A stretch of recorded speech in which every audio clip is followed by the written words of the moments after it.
Assalamualaikum and hi. Yes, everyone, welcome back to the second part of the hypothesis video. So in this part of the video, we will be discussing the second way of how to write a hypothesis. Okay, so in the first video, we have discussed the first way of writing a hypothesis.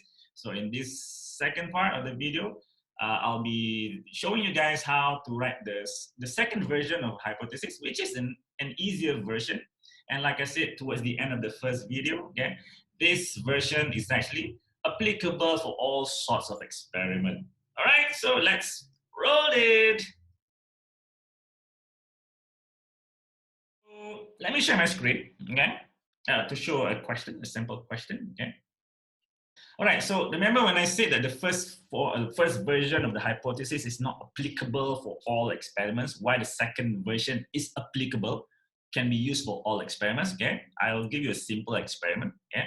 Let's say you have an experiment where you have a graph, okay, that has a bell-shaped graph that looks like this, yeah? And let's say x-axis represents temperature, and the y-axis represents rate of reaction, okay? Whatever reaction it is, okay? Just an example, right? So if you have a graph like this, yeah, you cannot use your first version of hypothesis just now. Yeah, you cannot say that when temperature increases, yes, when temperature increases, yeah, the rate of reaction does increase, but the rate of reaction only increases up to at this point of the graph, isn't it? Yeah, because if you keep on increasing the temperature, yeah, you can see that the rate of reaction starts to decrease. So that is why the first version of hypothesis is a bit tricky and is normally not applicable to all experiments, especially when you have an experiment that the data will give you a bell-shaped graph. So you have to be careful. You have to mention only half of the graph. For example, let's say this is zero temperature, 0 degrees Celsius, and this is 30 degrees Celsius. So you can still use the first version of hypothesis, which is the higher the blah, blah, blah, the higher the MV, the higher the RV, right? Yeah. But you need to mention up to this value of the temperature only. You cannot make a general statement, such as when temperature increases, the rate of reaction will also increase. That is a general statement, which is a wrong statement. It's not true. That is a wrong statement for the second half of the graph. Yeah. So how do you make amend your statement just now? Your first version of hypothesis is by stating like this. Okay? When temperature increases up to 30 degrees Celsius, the rate of reaction will also increase, and then your statement will be, or then your hypothesis will be a correct hypothesis, because you are only talking about this section of the graph. All right, so that is why, okay, I need you guys to know one more way of writing a hypothesis. Okay? And this hypothesis, it does not just work for a bell-shaped graph experiment, but it also works for not an example of experiment that I'm showing you guys there. Okay? Now you look at this experiment. Okay? You are actually manipulating the type of metals, right? There are 3 types of metals here. And you are actually observing the reactivity of the metals, whether the metal react quick or slow or whatever. Yeah, so reactivity of this observation is supposed to be reactivity of metals, because it's mentioned in the question that, yeah, to study the reactivity of metals, reactivity, yeah, of metals, with oxygen, sorry, with oxygen. Okay, so let's say if you want to apply the first version of the hypothesis, how do you put it in words? Yeah, you cannot write. You cannot say as the metal increases, because you are not increasing the metals. You are changing the type of metals. So the first version of hypothesis doesn't work here. You cannot use the first version. You cannot use the jika marker, or you cannot use the version that says when the metal increases, the rate of reactivity with oxygen will also increase. You cannot just do it. You cannot just do it here. Yeah? So that's why we have a second way of writing hypothesis, which is actually based on based on the first meaning of hypothesis. If you check back my first part of the video, I did mention that there are two definitions for hypothesis. Yeah. So the first definition is actually what? Yeah.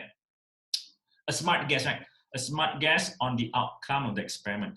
Outcome of the experiment here refers to responding variable, because we are measuring or we are observing what will happen to the RV, right, the responding variable, when we manipulate a certain factor.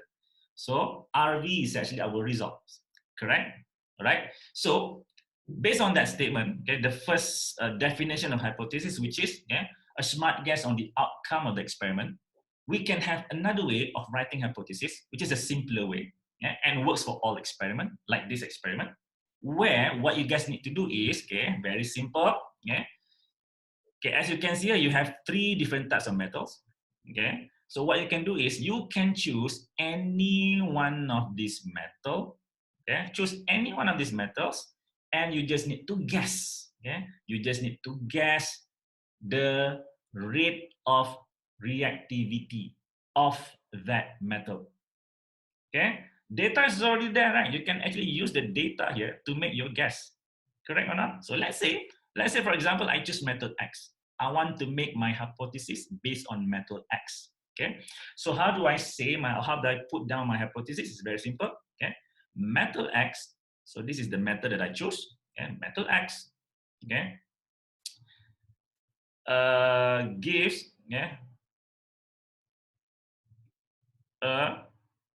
if you look at the data here, metal X burns with bright light, right? So meaning this is the method that gives a very active, a high rate of reactivity, right?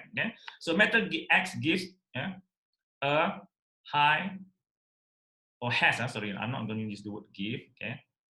Metal X has a high reactivity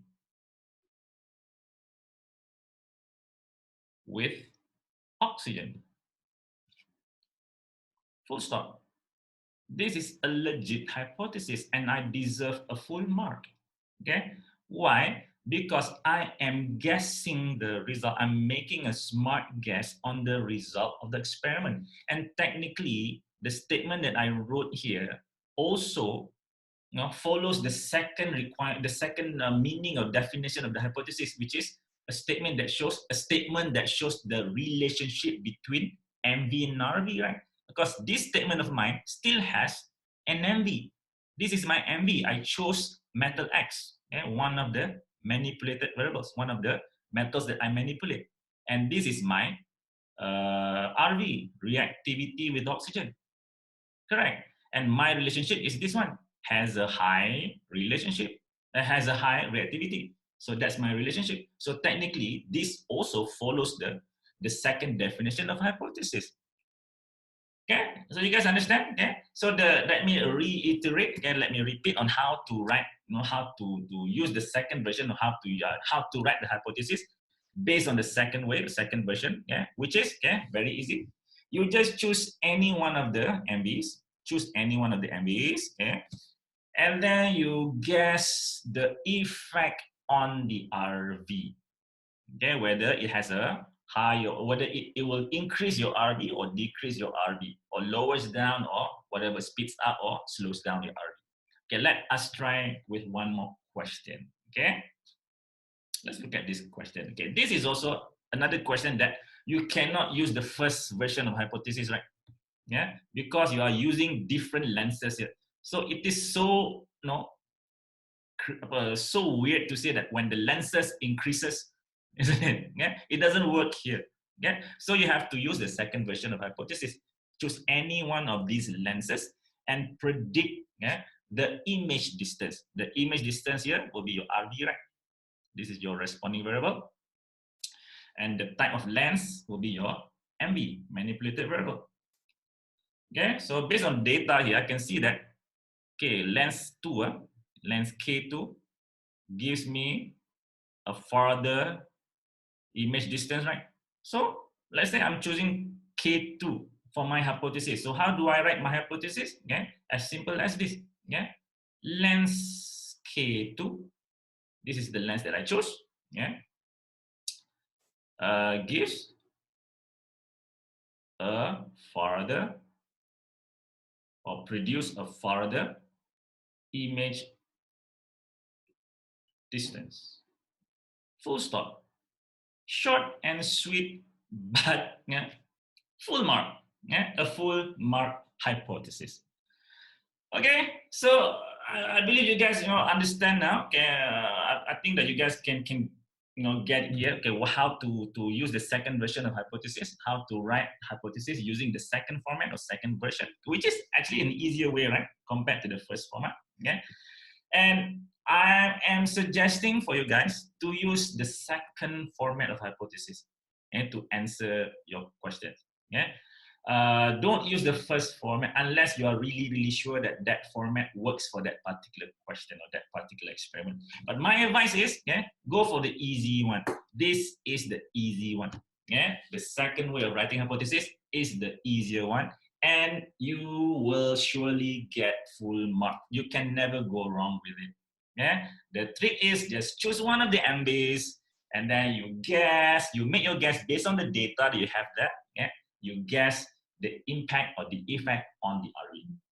All right, so that's it for this part. Okay, we are done discussing about hypothesis. All right, so stay tuned for my next video where we shall discuss about something else, about scientific process skill as well, but focusing on other skills. All right, so till next time, Cikgu Razi signing off. We'll make science easy. Bye-bye.